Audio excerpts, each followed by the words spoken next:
Police car light Cardano just crashed to prices we haven't seen since 2020. But Charles Hoskinson's warning about a wave of failures hitting crypto might actually reveal the biggest opportunity nobody's talking about. While everyone's panicking about ADA's 5-year low, there's a secret pattern emerging that separates the projects that survive from the ones that disappear forever. And it has everything to do with something called ISO 20022. Here's what's actually happening right now. Cardano's price has dropped to levels not seen in half a decade. We're talking about a token that once hit $3 now trading way lower. Charles Hoskinson, the founder of Cardano, isn't sugarcoating it either. He's openly warning that we're about to see a wave of failures across the entire crypto space. But here's what makes this different from your typical crypto crash. This isn't just about market cycles or Bitcoin going up and down. Something bigger is happening behind the scenes in the traditional banking world. And it's creating two groups: projects that will adapt and survive, and projects that will vanish. Let me explain ISO 20022 in the simplest way possible. Think of it like this: right now, banks around the world speak different languages when they send money to each other.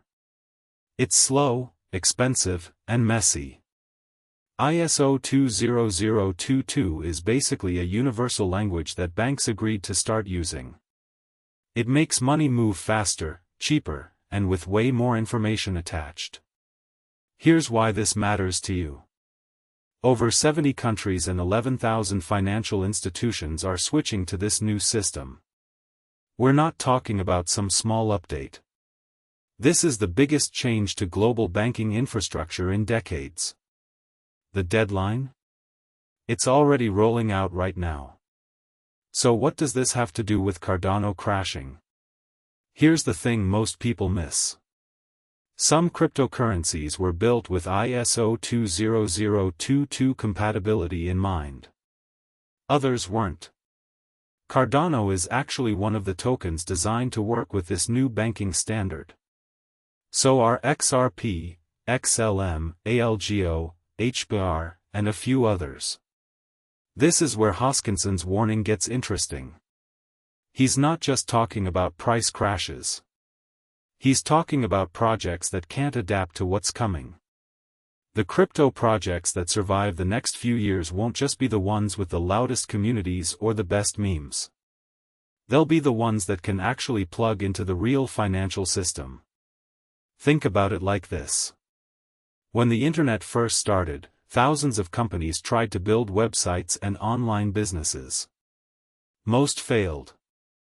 But the ones that understood how the internet actually worked, how data moved, how people would really use it, those became Amazon, Google, Netflix. The same thing is happening right now with crypto and the banking system. ISO 20022 compliance isn't a guarantee of success. But not having it might be a guarantee of irrelevance.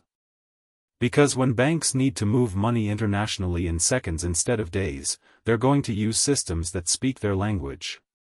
Now, does this mean Cardano is safe just because it's ISO 20022 compatible? Absolutely not. There's competition. There's execution risk. There's the reality that ADA is at 5-year lows for a reason. Maybe the market is pricing in real concerns about development speed or adoption. But here's what you need to watch in the coming months. First, pay attention to which crypto projects are actually getting tested by banks and financial institutions. Not just partnerships announced on Twitter. Real pilot programs moving real money. Second, watch regulatory clarity. As governments figure out crypto rules, ISO 20022 tokens might get treated differently than others. Third, and this is crucial, watch Bitcoin dominance. When Bitcoin's share of the total crypto market goes up, it usually means people are running scared from smaller projects. When it goes down, that's when alternative coins get their chance to shine. The wave of failures Hoskinson mentioned? It's probably already starting. Projects with no real use case, no path to working with traditional finance,